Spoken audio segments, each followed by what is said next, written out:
Good morning, ladies and gentlemen, and welcome back to KSP. So, what you see here is my heavy, my new large tug.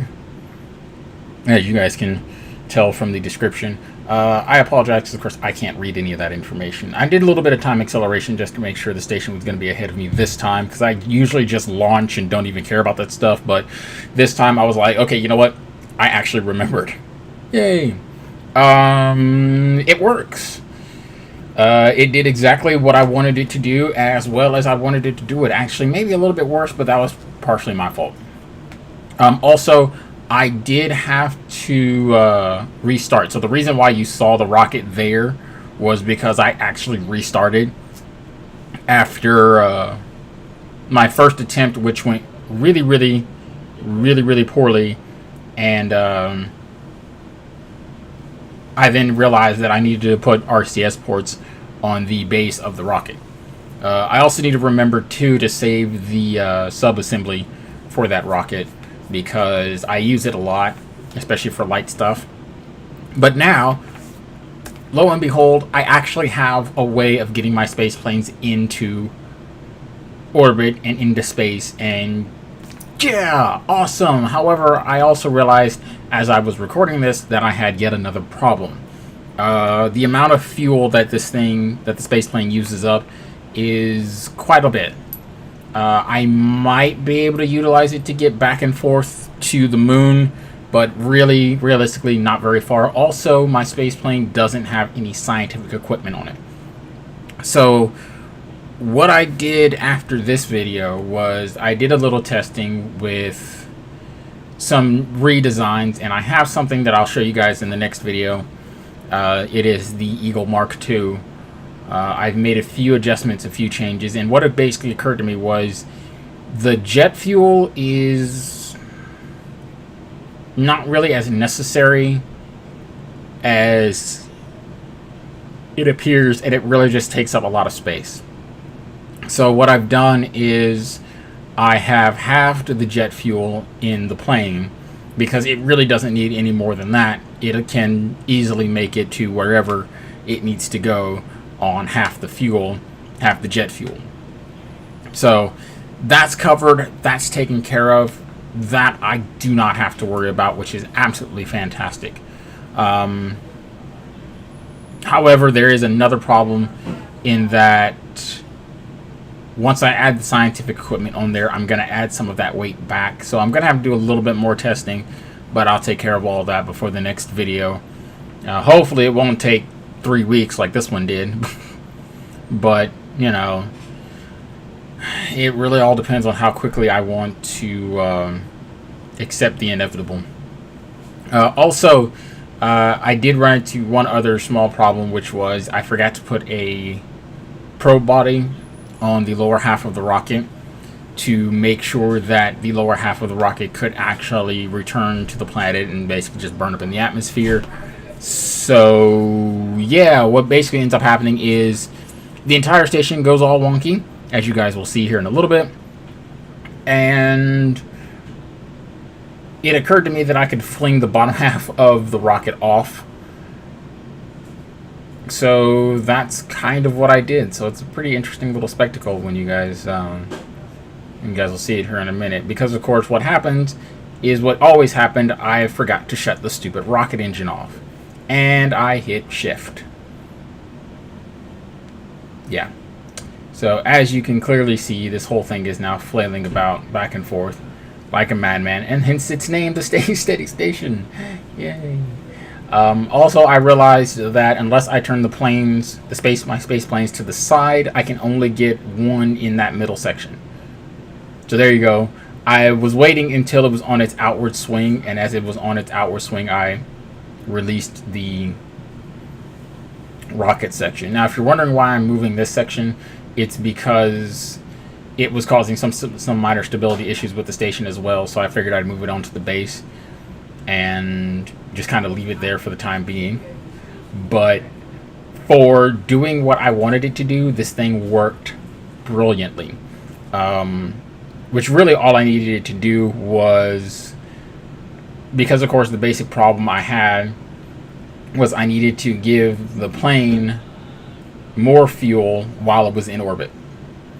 And basically all you guys just saw me there doing was making sure that I wasn't accidentally deleting the station. I wanted to make sure I was deleting the debris, not the station. Even though it said debris, you've always got to double check these things. Always double check. So yeah, the way I fly this plane is very strange. I typically will keep it low in the atmosphere, around about 1,000 to 2,000 meters, until it reaches about 2,000 meters per second. Well, not 2,000, until it reaches about 1,000 meters per second. And then start pitching up at about 30 to 35 degrees, and just let it fling itself up. And yeah, it is terrible, actually. I mean, I know for sure that the new aerospace pack has just, like, I mean, I know I could have gotten this thing into space before with the old pack, with the old way it was done, but now it's next to impossible. So yeah, what I'm going to do is also work on some stability, because as you guys probably saw, the plane is a bit unstable. Like, it jitters around, and I think I figured out why it is. I think it's because it's got too much flex in the body. So I am going to take care of some of that flex. Like I said, I have the Mark II. The Mark II's got struts on it, and it seems to work a little bit better, although I don't know if it's actually made any difference in the fuel. And here you see the transfer where the plane is in orbit. It is where it needs to be.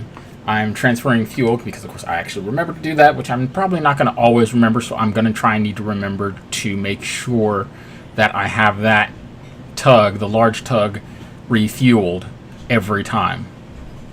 But for what I needed this thing to do, it worked brilliantly. Like, 100% brilliantly. Like, it did exactly what I wanted it to do, which was it had enough RCS power and enough RCS fuel, literally just, to make it out to the ship. I might want to do something about that.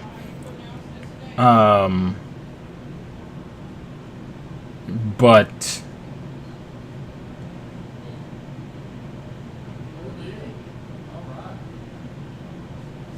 I don't know. I don't really know what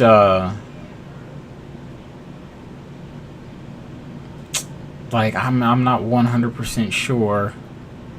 I'm trying to think here, because I said the monopropellant worked fine, but I mean, I had I wasn't paying attention to it, and I think by the time everything was all said and done, I wound up with probably 40 something monopropellant left in the tug, which, if I had been paying attention, would have been a lot worse than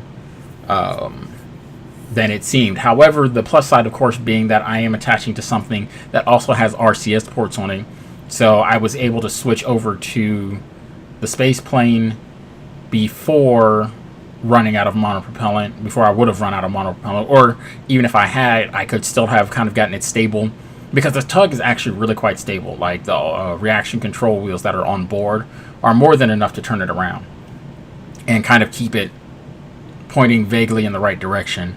Also, I did use a lot of monopropellant. I did waste a lot trying to get this orbit set up, because I mean, you're talking, I went down into a lower orbit to try and capture something that was in a lower orbit, and several times almost ran into the atmosphere, so I had to readjust so that I wouldn't run into the atmosphere. And yeah, it was just, I did this mission in the most inefficiently using the most fuel possible.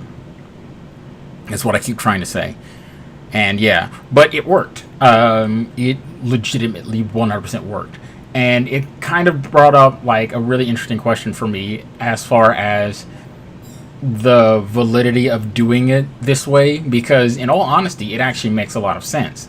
Where you would have something, say like the space shuttle, that has just enough fuel on board to make it into orbit, right? And then once it's in orbit, you have another object from attached to the space station that would then detach from the space station and carry with it fuel for the space shuttle.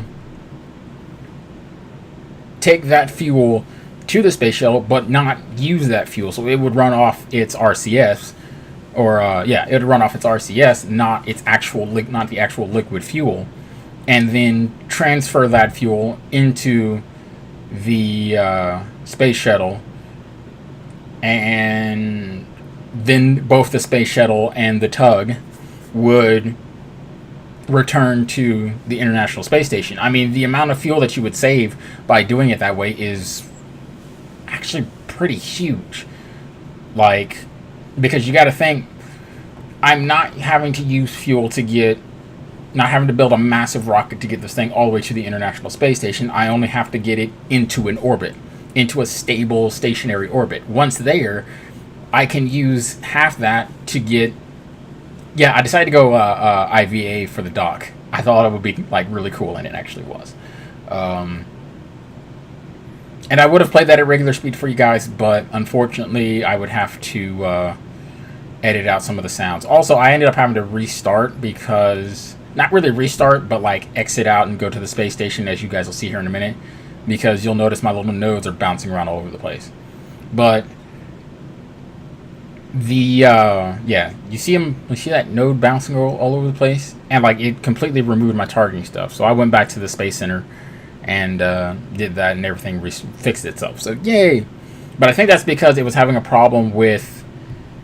I think it was still trying to control the tug, and the tug was still targeted onto the spaceship, the Eagle, and because they were already attached, it was having a problem. I don't exactly know what was wrong there, but problem solved, more or less. So, but yeah, doing a mission like this would be very cost effective, because like I said, you wouldn't need nearly as much fuel, and it wouldn't take nearly as much effort to get stuff into a stationary orbit. And then once you're in space, it's a case of simply using the RCS and using the RCS thrusters and all that stuff to get yourself into a proper position. And as far as the time scale goes, the longest part of this mission was the redock to the station, which took about 2 days, which kind of sucks. But the actual docking to docking the tug to the Eagle only took about 2 hours. So on a time scale basis, it would totally work fantastically. Because I mean, I did this in like possibly the worst way possible. So, I mean, I used tons and tons of fuel, wasted tons and tons of energy.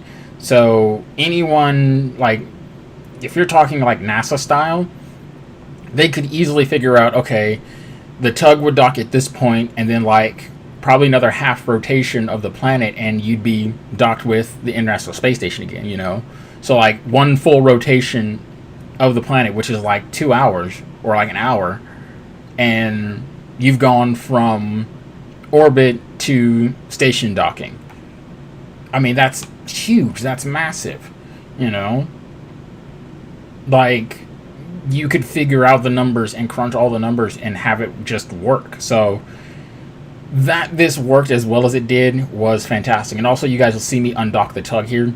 That's because I actually wanted to dock the tug and the spacecraft in 2 different places. And I'll show you what I was talking about not being able to use the spacecraft in the proper manner because of how it's angled. But yeah, I mean, this mission took me 2 days, which is a totally viable amount of time as far as space stuff goes. For people being in the crafts and all that stuff. So here we go. We're going to go with the docking. I'm doing the docking now. And docking it this way was actually really stupid for 2 reasons. One, it left me with like 0 room to dock another ship if I needed to. And also, the solar panels on the plane are not facing the sun. Like only 2 or 3 of them are. So yeah, it kind of sucks. But as you can see, like if I was trying to dock another plane to the inside, it wouldn't work. So that's it, guys. I'm done for the day, and to that I'm gonna say sayonara.